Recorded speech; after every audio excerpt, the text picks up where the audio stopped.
Headlines aren't good. It seems like the Canadian government is under fire yet again for trying to break the internet. This time it's all about Bill C-22.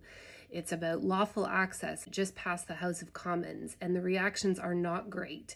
Now, I don't pay attention to a lot of the extreme stuff, but even I started to notice when you have CEOs of companies like DuckDuckGo and Signal saying they would consider pulling out of Canada if this legislation passes, members of US Congress calling us out, and just a general undercurrent of really extreme positions that I've seen. But I always get suspicious of that. And to me, the only way to deal with it is to actually read the bill itself. So that's what I did. Now I'm going to share with you some of my thoughts about the bill. I am not a legal expert, but I did work for Canadian Intelligence Agency for a long time. A lot of that time was spent looking at policy documents in operational context. So I do have some interesting things to add, but I'm not going to go through the whole bill because there's a lot of it that's out of my purview. Now, it's like I said, this is getting a lot of really negative media coverage. And the couple big things I see most people worried about are the suggestions that the legislation is going to give the government, the Canadian government, the power to create backdoors, which are essentially vulnerabilities so that law enforcement can go into different services and access information about people. That seems to be the big one. And then there's also a concern about retention, forced retention of certain classes of metadata, and how that might impact privacy. So the bill that I'm working with is the one that got passed June 18th in the House of Commons. I think it was June 18th. I hope it was. But it's the third reading. I'm not looking at earlier versions of this bill that were drafted like under Justin Trudeau. I'm not even looking at the first reading that went up in March. This is the one that's passed, the third reading in June. I have to look at my screen a lot for this one. I'm really sorry, but it's just the wording is too tricky. So the bill has two parts. Part one is timely access to data and information. Now, when you read this, I'm not going to spend a lot of time on part one because about 80% of part one are amendments to the criminal code. That's all. So what you have to do when you look at part one is you have to open the criminal code at the same time. You need two screens. You need to look at the amendments that are listed and their corresponding existing legislation that you see in the criminal code to understand these amendments. Now, I'm not a criminal code expert and I never worked in policing, so I can't really get into the nuances, but I will tell you that from what I can read, all of the updates have to do with warrants. Now, the criminal code is a brick. If you print it out, I'm pretty sure you could do some serious damage to somebody with it. It is a long document. So the amendments are very finicky because if you look at the criminal code itself, it's finicky. But when I did some spot checking of these provisions are changing, what is it existing, what is the current wording in the criminal code, you can see that when it comes to descriptions of computer things in general, the criminal code is really out of date. I mean, there's a section in there that talks about how a police officer can require that a service provider gives them data, they can make a printed copy of it. You're like, wow, that's probably not super relevant anymore. I had these visions of that scene in A Few Good Men. I don't know if you remember it, when Tom Cruise gets this like insight and he runs to the office and he gets his stuff and it's like off the dot matrix printer and he rips it off and he's like, yes, I've got my smoking gun to get Jessup, right? That's what it feels like. It is really outdated. And I've said in many videos, you can't expect security, intelligence, and policing agencies to work with outdated tools. Legislation is a tool. And if they have to work with outdated legislation, it actually creates often a privacy risk for the average citizen. So when you have legislation that was written for like the telephone or paper letters, and they're trying to apply that to emails or Wi-Fi, it creates loopholes and it can actually be more problematic for citizens. So it's in our best interest to get the legislation updated. But that is pretty much all I got to say about part one, because I'm in no position to determine if the updates are in line with what everybody feels is an appropriate level of oversight. But it is, like I said, it all does have to do with warrants. And nowhere did I see the words, this does not require a warrant anymore.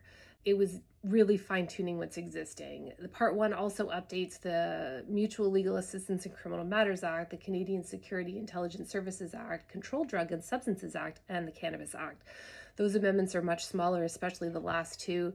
And the update to the CSIS Act, it's similar to the criminal code. It's just about what CSIS can ask and the process by which what they ask for a certain class of information. It covers all sorts of stuff, like who needs to authorize it, how the ESPs, the electronic service providers, can push back, and exigent circumstances and scopes of warrants. It's pretty extensive. But just to give you an example of how things have changed, there's a section here that talks about, related to subsection 492.1, if you're interested in go looking at the criminal code, that talks about tracking similar things. So when I read the original section that currently exists in the criminal code, it looks like if they get permission via warrant or whatever, I don't know if there's different judicial orders at different levels, that to track somebody, right? Right now, they have to track them via, like, we're going to go track them on this specific device. But like now, I mean, it's really easy to get a burner phone or to just get a new Apple Watch or whatever.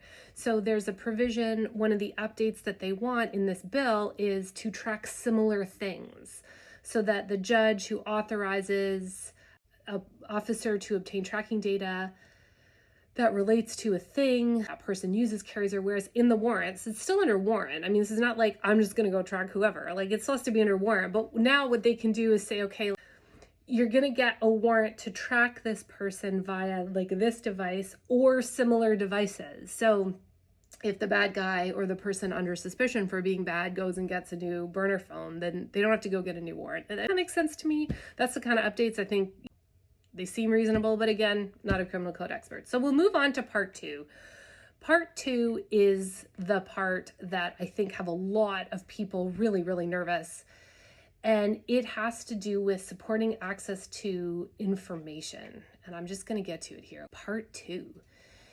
So the first thing that comes up in part two are a series of definitions. They're really important. They talk about core providers, electronic service providers, and I'm going to get into the definitions as they become relevant for going through the hot issue that I want to cover.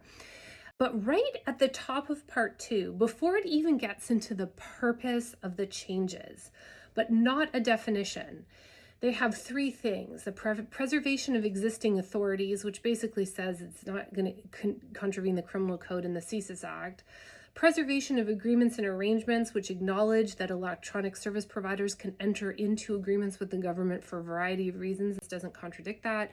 But most importantly, decryption. So right there, and how policies work is they're like pyramids, right? If it's up here, it applies all the way down. It calls out decryption like right here. And I'm going to read this because this is super important for people. No obligations under this act are to be construed as compelling an electronic service provider to decrypt or to ensure that an authorized person is able to decrypt any information that is encrypted by a person to whom the electronic service provider provides services. There's a second part, but let's cover this first. The act that this is putting forth, they are not compelling any ESP to put into their decryption or into their encryption an ability for police officers or intelligence officers to walk through and do the decrypting. They are not requiring them to introduce a vulnerability that weakens encryption. It says it right here.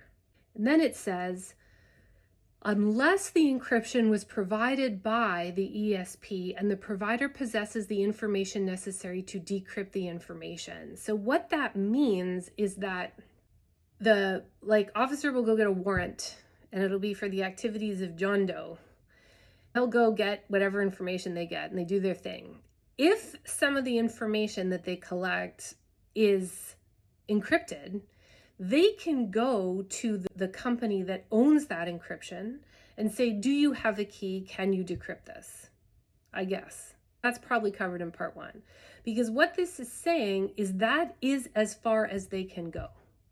They cannot ask a person who owns a service, owns an encryption service, to introduce an ability for a police officer or an intelligence officer to go access that decryption. Do you understand what I'm saying here? If it can be decrypted and the person who owns the keys is willing to do it, great. But they don't have to design their encryption in such a way that it can be decrypted just whenever a police officer wants, right? That's really important. Now, the other logical follow-on from that is there are some places that offer encryption that do not, in fact, keep the keys or make copies of the keys or retain them in any way, shape, or form. And if there's no key, there's no key. You don't even have to design a system that has keys. And I think this is really important because the government's, a lot of people are saying that the government's going to weaken encryption. And it says right here, they're not going to weaken encryption on a systemic level. They're just going to simply ask if somebody who holds an encryption key can decrypt something. I kind of think they do anyway, but that makes sense to me. If you're investigating, can you decrypt this? And if not, whatever, they can't do it. And then this is the last thing, but this is the other really, really important thing, is talking about what the government is going to require these, we're going to call them electronic service providers in line with this legislation, what it's going to require them to do, because there's a lot of stuff going on about that, right? So the governor and council may make regulations relating to the obligations of core providers. So first of all, that word in policy is really important. It's may.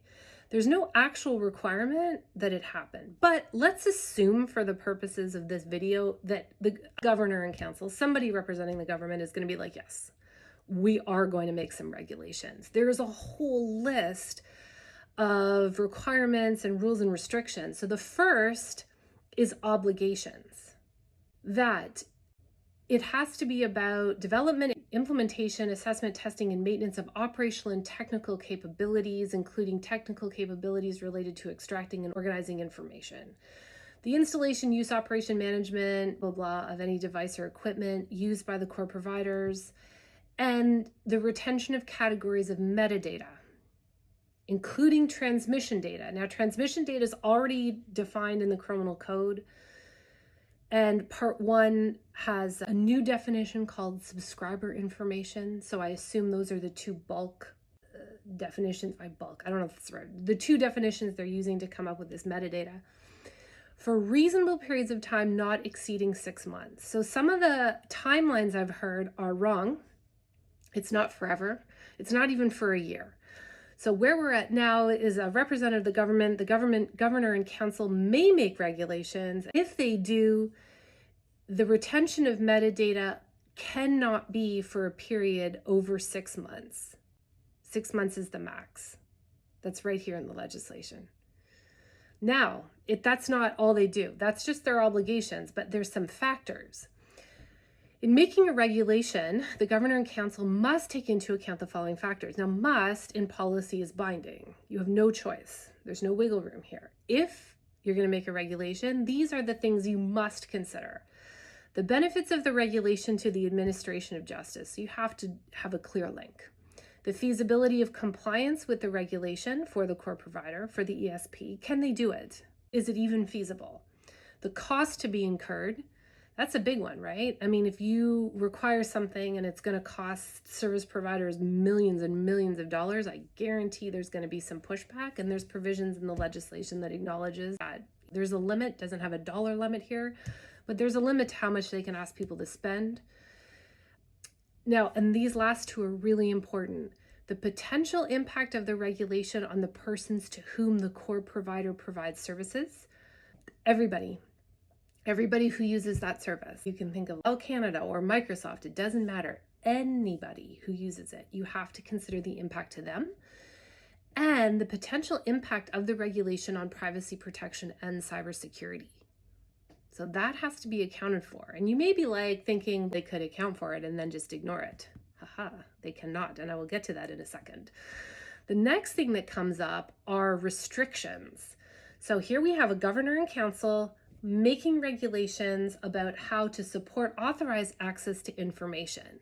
They have a bunch of things that they have to consider, rules that they have to follow, and there are restrictions. They cannot ask an ESP they cannot require them to retain information that would reveal the content of information, like email content, text content.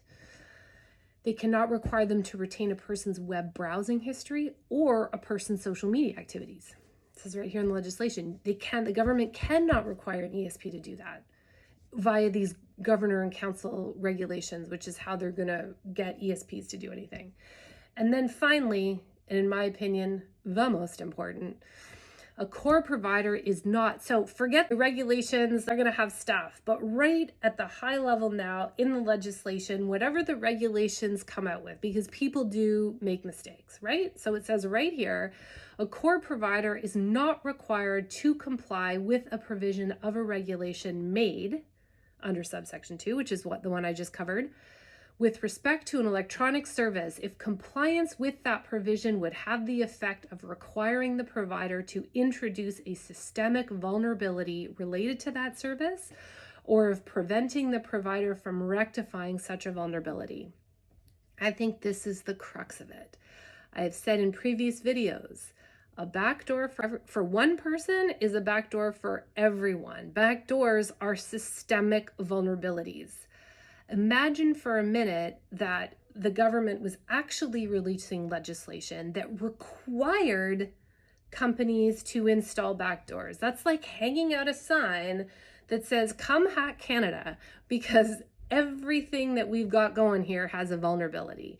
So they're closing that door right away. They're saying the government cannot require, and service providers can instantly push back if it looks like a regulation is straying into the territory of putting in a systemic vulnerability. It's also saying if you discover one, you can go patch it, right? The financial liability alone would be crazy, which is why I was suspicious when I read some of the original headlines about this. And then if you want to get into the definition of systemic vulnerability, because it conveniently provides that, it's a vulnerability that creates a credible risk that secure information could be accessed by a person who does not have any right or authority to do so. So that's what a systemic vulnerability is in the context of this legislation. So that further clarifies no backdoors, because a backdoor would provide a risk to everybody using that software, service, technology, whatever. It provides a risk to all users. It provides a risk to the company. No. That is a systemic vulnerability. According to the legislation, the government cannot do that. The only time they can introduce a risk is if it pertains and will impact solely the person who's covered by a warrant. I'm not familiar enough with policing to know what scenario that is supposed to cover. So if you know, please put it in the comments. That would be super interesting. But basically, no systemic vulnerabilities. You can only weaken the account of the person under the warrant. So, there's nothing that can be introduced that would weaken the privacy protection or the ability to use the service or the encryption of the information for all of the users of that service or technology in general. So I hope this has answered a lot of concerns that I see people have coming up. Now, listen, I'm not saying the legislation is great or perfect. I have no ability to determine the impact on privacy and warrants and all that stuff. Like I said, especially the part 1 stuff, it's really out of my area of expertise.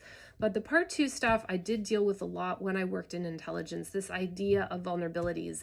I did a video not too long ago on another bill, can't remember which one it was, but it talked about the protection of critical infrastructure and securing critical infrastructure. I said in that video, it makes no sense that a government would require backdoors because they weaken critical infrastructure. Core service providers in this legislation are the ones who provide critical infrastructure, critical communications and technology infrastructure.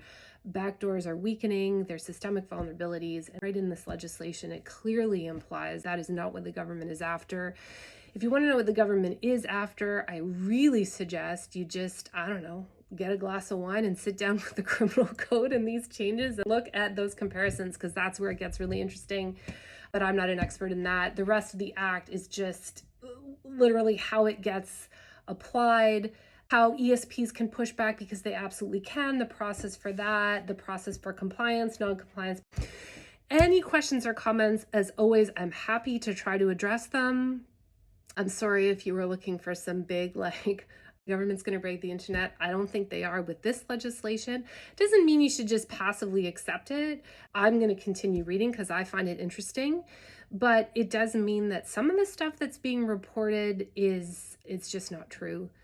And the nuances here, I think, are obviously going to be really important. Now, I'm not slamming the work of civil liberties unions or anything like that. You can tell when you look back, even the first reading of this legislation compared to this, the third reading, it changes. The work of people, lawyers, civil liberties groups who analyze those first bills and the comments they provide are super useful, obviously, to getting it to a place where it's clear. But when you get to this third reading, it seems that maybe a lot of these criticisms were addressed in the updated drafts. Now, this bill is not legislation yet. It has to go to the Senate in the fall. If you still have concerns with it, or if there's something like that, I didn't cover, but you think is a big concern, write your MP, and you know what? Start writing your senators, because they're the ones who are going to have to look at it next. Anyways, I hope everyone's having a lovely day, and that's all on Bill C-22.